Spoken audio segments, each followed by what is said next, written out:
괜찮고 말고.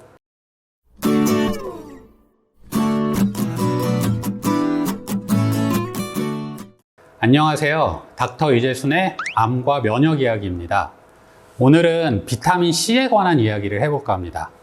이야기에 앞서 비타민C의 기본적인 개념과 역사에 대해 간단하게 이야기를 해볼까 합니다. 비타민C란 다들 알고 계시는 것처럼 오렌지나 레몬 같이 과일에 풍부한 수용성 비타민을 말합니다.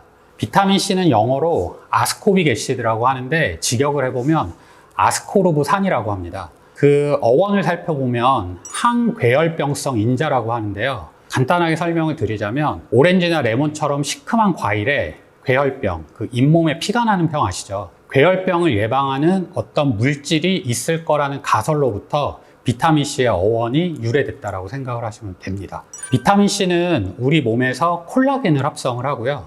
세포에서는 에너지 대사를 도와주는 보조 효소로 작용을 하는데 체내에서는 합성을 할 수 없기 때문에 오로지 외부에서 섭취를 하는 수밖에 없습니다. 근데 재미있는 사실은 대부분의 동물과 식물은 체내에서 포도당을 비타민C로 전환을 할 수가 있습니다. 그런데 오직 인간이랑 원숭이, 몇몇 동물들만이 이 전환을 할 수가 없기 때문에 비타민C를 섭취를 해야 되는 거죠.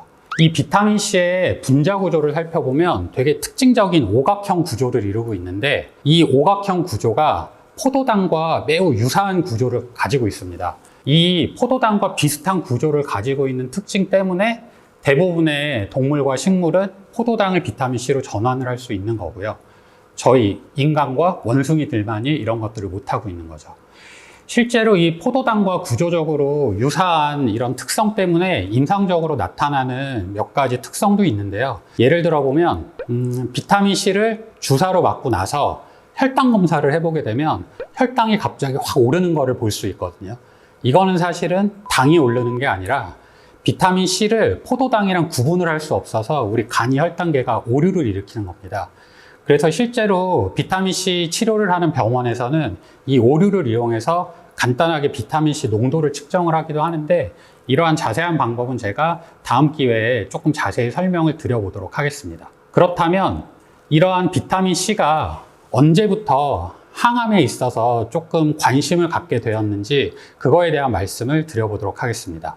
1950년대에 윌리엄 맥코믹이라는 사람이 있었는데 이 사람은 비타민C가 암을 예방도 하고 치료도 할 수 있을 거라는 가설을 발표합니다. 이유는 되게 심플한데요. 암이 퍼지려면 주변에 있는 조직을 느슨하게 만들어야 되는데 비타민C는 콜라겐을 합성을 해서 주변 조직을 단단하게 해주거든요. 암의 대척점에 있기 때문에 비타민C는 암을 예방하고 치료도 할 거라는 가설을 세웁니다.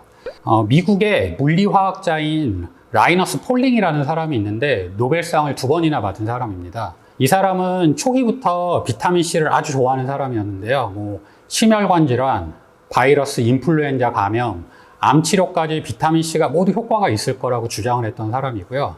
이 라이너스 폴링이랑 스코틀랜드의 외과 의사인 이안 카메론이라는 사람이 1976년에 말기암 환자 100명에게 비타민C 10g을 정맥 투여를 하게 됩니다. 그리고 나서 생존율을 살펴보니까 비타민C를 투여한 사람과 그렇지 않은 사람 간에 생존율의 차이가 난다는 것을 발표를 하게 되죠. 그런데 이 연구는 몇 가지 변수를 통제하지 않았다는 이유 때문에 학계에서 신뢰성을 조금 잃어버리게 됩니다. 그래서 이에 대한 보완을 하기 위해서 메이오 클리닉이라는 기관에서 대규모 비타민C에 관한 실험을 하게 되거든요. 그래서 이 메이오 클리닉에서 대규모 비타민C에 대한 실험을 진행을 하게 되고 변수를 다 통제해서요. 그 결과가 비타민C를 투여한 암 환자와 비타민C를 투여하지 않은 암 환자 간의 치료 결과는 차이가 없다라는 발표를 하게 됩니다.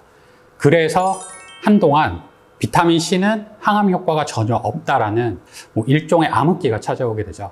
근데 이 메이오 클리닉의 연구도 사실은 문제점이 하나 있는데요. 바로 비타민C를 경구 투여를 했다는 게 문제가 됩니다. 우리가 비타민C를 경구 투여를 해서는 절대 고용량으로 용량을 올릴 수가 없게 되는데요. 이에 대한 실험을 2001년에 페더예티라는 사람이 하게 됩니다. 2001년에 이 사람은 비타민 C를 경구 투여하는 것과 주사 투여하는 것 간의 차이가 있을지 모른다라는 실험을 진행을 하게 되고요. 경구 투여를 하는 군에서는 비타민 C 용량을 올리는 데에 따라서 혈중 비타민 C 농도가 어느 정도 올라가다가 더 이상 올라가지 않는 걸 발견을 합니다. 하지만 주사제로 투여를 해보니까 비타민 C 용량을 올리면 올릴수록 혈중 비타민 C 농도는 계속 올라가는 것을 발견을 하죠. 결국 이 연구 결과를 토대로 메이오 클리닉에서 발표한 연구 결과는 경구 투여를 했기 때문에 잘못됐다라는 근거가 되었고요. 오늘날 우리가 비타민 C를 항암 목적으로 사용을 할 때는 경구 투여가 아닌 주사제로 투여를 해야 된다라는 이론적 근거가 되는 실험이 되게 됩니다. 오늘은 비타민 C의 기본 개념과 몇몇 역사적 연구에 대해 말씀을 드려보았습니다. 이상 암과 면역 이야기의 이재순이었습니다. 감사합니다.